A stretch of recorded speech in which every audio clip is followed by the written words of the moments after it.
যে কমন দিবে।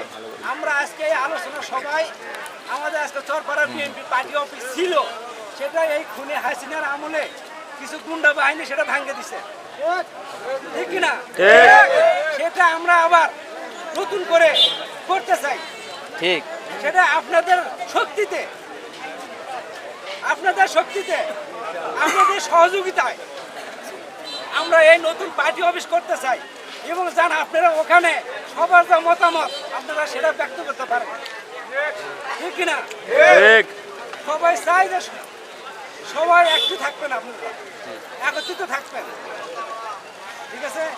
এই বলে সবাইকে সহযোগিতা কামনা করছি, এই বলে আমার বক্তব্য শেষ করছি। আসসালামু আলাইকুম। বাংলাদেশ জিন্দাবাদ, খালেদা জিয়া জিন্দাবাদ, শহীদ অমরক তারেক রহমান জিন্দাবাদ। আসসালামু আলাইকুম। ধন্যবাদ লিটন ভাইকে।